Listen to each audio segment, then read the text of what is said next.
The way that you think about jazz chords is most likely wrong, and that is because you've been taught to think about chords in the wrong way from probably the first guitar lesson you ever had. When it comes to playing jazz, you should take the advice of Joe Pass. You must look at chord changes really in the simplest way you can look at them.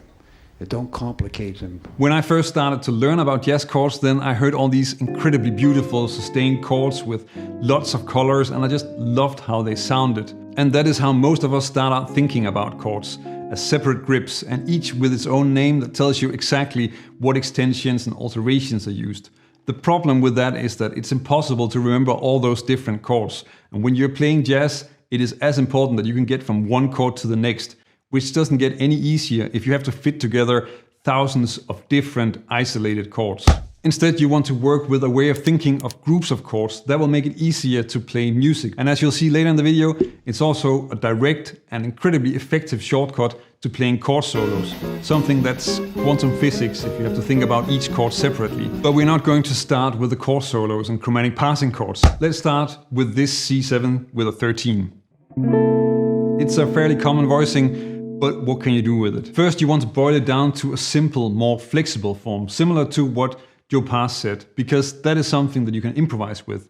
Instead of using this 4-note chord voicing, then maybe look at what is at the core of it, the 3rd and the 7th, which in this case are on the middle strings. These are the important notes to get the sound of the chord across. The fact that it's a C7 is way more important than that there's a 13th in there. That note is just an extension and one of many options. The bass note you can leave to the bass player. That way you don't get in the way of him or her, and you have one more finger to do something interesting with the chord. When it comes to remembering chords, then we get used to navigating using the 5th and the 6th string as reference points, because that's where we play the root. So you think about a G minor 7 like this, or a C7, or an F major 7.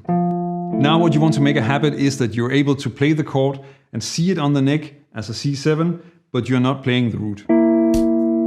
So if you play a 2-5-1 in F major, then you think or visualize the root, but you just play the top part, like this. As you can hear from the 2-5-1 example, then you can reduce all chords like this. And for now, then you can keep the 3rd and the 7th on the middle string set, because then you have room above for melody and extensions, and below for bass notes, depending on what you need to play. Now that you're getting rid of one jazz chord misunderstanding and start to think in groups of chords instead of trying to learn 2,000 versions of a C7, then you might as well kill another one, and then we can get into a hack for chromatic passing chords. In music, and certainly in jazz, context is everything, and the idea that chords are these isolated and static things, not really a part of a piece of music, is completely misguided. A chord is not just a chord, it's always in a context. Peter Bernstein explains it like this. It's really about dealing with the chords as they move in this time, in this form, in this tempo. That's why chord scales, if you're thinking about something like that, you got to think about, okay, E flat 7, but which E flat 7? Where in the form are we? So how is that, where are we going from here? So the E flat 7 may have the same chord scale technically, but it's serving a different function, so the chord scale is irrelevant. It's about where is the harmony going, if that makes any sense. The most important part of the movement is melody, but adding the melody is actually not that difficult now that you already reduced the chord to 2 notes. I'm first going to show you how to find notes that work, and then talk a little bit about how you create those melodies. It's a little bit like taking the chord, and then the scale that goes with it, in this case that's F major, and then see what notes are available on the top strings that also fit with the sound of the chord.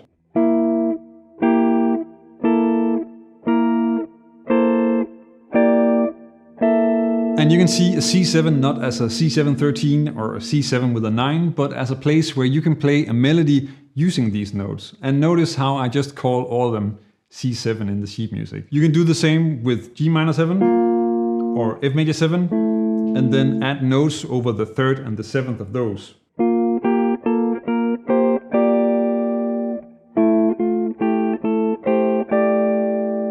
Notice that I'm leaving out the B flat over F major 7 because that doesn't really work with the chord, but you probably already knew that. Now you can start working on making melodies. This example is possibly a little bit busy, but that's also just to show you what is possible using this technique.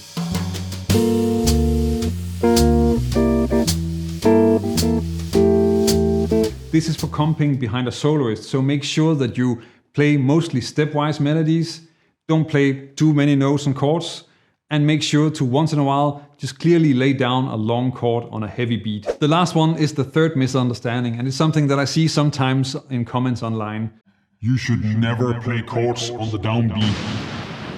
Which is of course pretty insane and not what you hear on any recording of any jazz musician. You of course want to learn to play offbeats, but you're also supporting the music and the soloist, and that means that you once in a while need to lay down the groove with clarity and give the soloist something to work with. Your offbeats only make sense when they are in balance with your downbeats. It is like trying to cook, but only using pepper and no salt. Let's move on to a visual hack for chromatic passing chords, and then get into some chord soloing. With this approach, then you can see how the chords are reduced to a 2-note core, and then a lot of notes that you're free to improvise with. And what you play is more about hearing a melody than thinking a lot of complicated chord formulas. The simple way to look at chromatic passing notes in jazz lines is that they're there as an outside tension that is resolved by moving up or down a half step, like this A flat between A and G. And if you have this melody over a C7, then the first chord is clearly a C7 with a 13. And the last one is just a C7.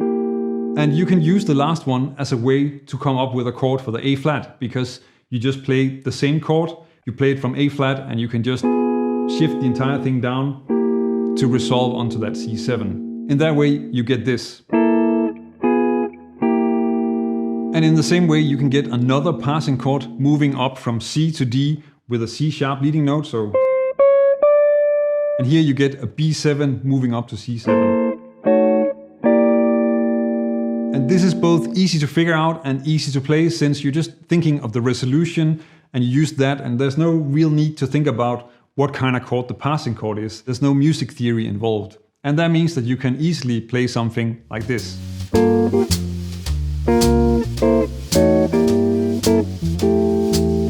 And improvising while you're comping in fact means that you're learning to play chord solos. You're already working on making phrases and melodies with the material. You just need to start using it in a solo and not as a way of comping. Let's say that instead of the 2-5-1 F, then it's a blues in C. Now for the first 4 bars, you just need the C7 that we already covered, and then we also want to add an F7, like this F7 that we reduced to. And then you need some melody notes.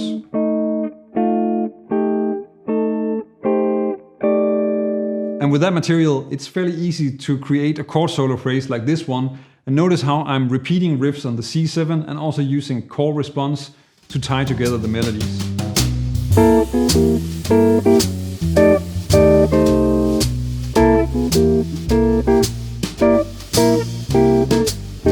This very practical way of approaching chord solos, where you start with comping and then just gradually evolve your skills to play chord solos, is something that you also find great examples of in the playing of Joe Pass. And you want to check out this video where I break down some of his chord solo phrases and also just some amazing jazz blues from a true master.